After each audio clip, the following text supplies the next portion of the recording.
Bonsoir, ce soir nous allons à la recherche d'Étienne.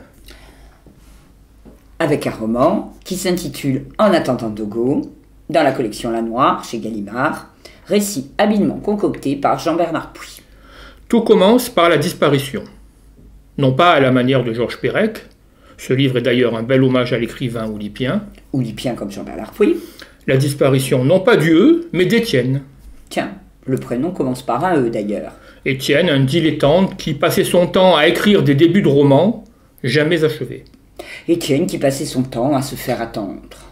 D'où le titre, autre hommage à un grand de la littérature, Samuel Beckett. Et c'est donc Simone, sa sœur, qui va mener l'enquête sur la disparition d'Étienne. Une quête bizarre entre les pages de ces fameuses incipits de romans et aussi des voyages sur les traces du cher disparu. Trani, en Italie, Lubeck, une ville hanséatique, enfin Castillon, en Provence, Castillon-en-Provence. D'un autre côté, trois clochards célestes, trois chantres de la culture populaire, Niafron, Madelon et Guignol, entament une équipée alcoolo-militante après l'incendie de leur théâtre de Guignol donc. Autre voyage, enfin, cette fois-ci dans la douleur, celle de Simone. Simone, dans ses recherches erratiques, illusoires, on pourrait même dire métaphoriques, souffre profondément de l'absence de son frère. Et elle va suivre une sorte de passion, au sens étymologique du terme. Mais ne vous méprenez pas, comme à son habitude, le ton de Jean-Bernard Puy est léger, vif. Certes, Simone pleure et se lamente. Mais la blagounette ou le bon verre de vin ne sont jamais loin. Rythmé par les fameux extraits de romans totalement branques, pastiches, mais aussi hommage vibrant à cette littérature policière et populaire que l'auteur affectionne. Comme les coups de griffe, qu'il affectionne aussi, coups de griffe aux systèmes politiques et économiques, ça défouraille à tout va, tout y passe. Le confinement, la privation de liberté, le dérèglement climatique, la chienlit. Un petit passage.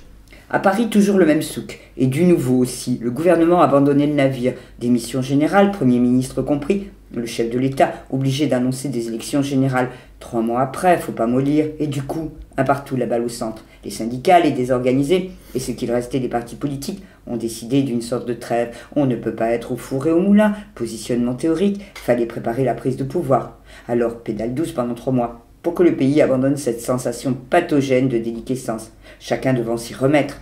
La police et l'armée veilleraient au grain. Les préfets, partout, seraient responsables du respect de la démocratie. Surtout que planait le danger du terrorisme. D'ailleurs, l'antenne locale de la DRAC à Lyon et celle de l'URSSAF à Vénissieux venaient d'être soufflées par 2 explosions non revendiquées et inexplicables, selon les observateurs. Sur les murs du second attentat s'étalait même à la peinture l'inscription URSSAF égale Gougnaf. Incompréhensible. Du coup, tout le monde se remettait à appeler au calme, au retour des valeurs. Mais, entre-temps, les opposants de tout poil ont profité. Ils ont claironné, très sérieusement, les yeux braqués sur la ligne bleue de l'avenir problématique mais radieux, qu'il fallait employer ces 3 mois pour installer le durable, consolider partout l'utopie en marche, faire en sorte que plus rien ne ressemble aux vieilleries qui, avant, nous suçaient le sang. Il fallait dévampiriser le corps social et installer les bases indestructibles des futurs jours heureux. Point. Une utopie, et en une seule phrase. Oui, du talent, encore du talent. Ça pourrait paraître foutraque, mais tout se tient, y compris l'intrigue. Le lecteur veut absolument savoir ce qui est arrivé à Étienne, et va même se surprendre à relire les faux extraits de romans à la recherche d'indices.